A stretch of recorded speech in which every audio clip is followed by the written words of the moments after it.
Praise the Lord, ஹல்லேலூயா. கிறிஸ்துவுக்குள் பிரியமானவர்களே, இந்த அருமையான காலை வேளையிலும் தேவ சமூகத்துக்கு வந்த உங்கள் ஒவ்வொருவரையும் இயேசுவின் இணையற்ற நாமத்தினாலே அன்பின் வாழ்த்துக்கள். இந்த நாளிலும் யோவான் 14 அதிகாரம் 6வது வசனத்தை அடியேன் வாசிக்கிறேன். இயேசு, நானே வழியும் சத்தியமும் ஜீவனுமாய் இருக்கிறேன், என்னை அல்லாமல் ஒருவனும் பிதாவிடத்தில் வரான். ஆமேன், ஹல்லேலூயா.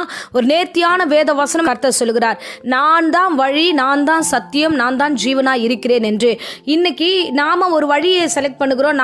நம்ம நினைக்கிறதா சத்தியம் நினைக்கிறோம், நம்ம பேசுறது தான் உண்மைன்னு நினைக்கிறோம்.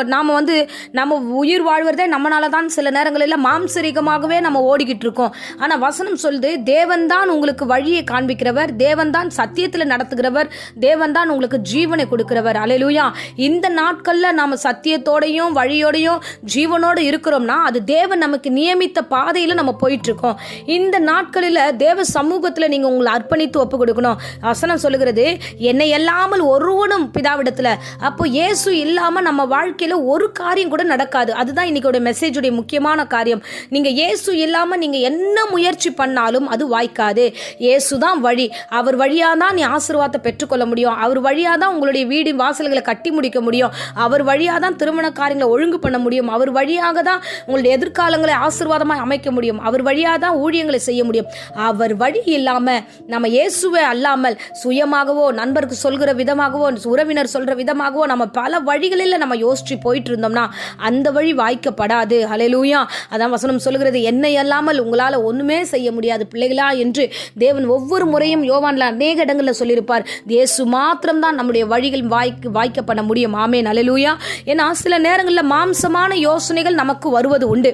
பாருங்க, வசனம் சொல்கிறது, ஏசாயா 55 அதிகாரத்துல 8வது வசனத்துல, என் நினைவுகள் உங்கள் நினைவுகள் அல்ல. ஏன்னா நீங்க நினைச்சு வச்சிருக்கீங்க ஓரளவுக்கு இந்த காரியங்கள்லாம் செஞ்சிடலாம் முடிச்சிடலாம் அப்படின்ட்டு நீங்க ஒரு பாதையும் நீங்க உங்களுக்கு ஏற்றார் போல நினைவுகளையும் வழிகளையும் உருவாக்கி வைத்திருப்பீர்கள். ஆனா வசனம் சொல்லுது, உன் நினைவும் என் நினைவும் வித்தியாசப்படுகிறது, உன் நினைவோடு என் நினைவு சேர்க்காதீங்க. அப்போ தேவன் சொல்லுவது என்ன என்று நீங்க லிசன் பண்ணி பாருங்க. அவர் என்ன நினைக்கிறாரு, அவர் என்ன சொல்லுகிறார், அப்போ என் வழி எப்படி வாய்க்க பண்ணுவார் அப்படின்னா, நீங்க தேவ சமூகத்துல ஒப்பு கொடுக்காம ஒரு காரியத்துக்கு நேரா போனீங்கன்னா அந்த வழி வாய்க்கலன்னா அதை நீங்க ஒரு நிமிஷம் யோசிச்சு பாருங்க. கர்த்தர்கிட்ட வந்துதா, இது கர்த்தர் நமக்கு கொடுத்தாரா இல்லையான்னு யோசிங்க. அப்படி இல்லைனா அந்த வழியை விட்டுடுங்க.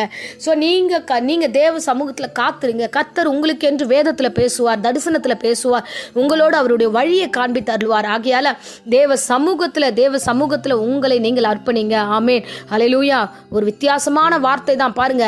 வழியில உங்கள் நினைவும் உங்கள் வழியும், ஆண்டவர் நினைவும் ஆண்டவர் வழிக்கும் எவ்வளவு டிஃபரன்ஸ் தெரியுமா? 8வது வசனத்தில் சொல்லுது, பூமியை பார்க்கிலும் வானங்கள் எப்படி உயர்ந்திருக்கிறதோ அப்படியே உங்கள் வழிகளை பார்க்கிலும் என் வழிகளும், உங்கள் நினைவுகளை பார்க்கிலும் என் நினைவுகள் உயர்ந்திருக்கிறது.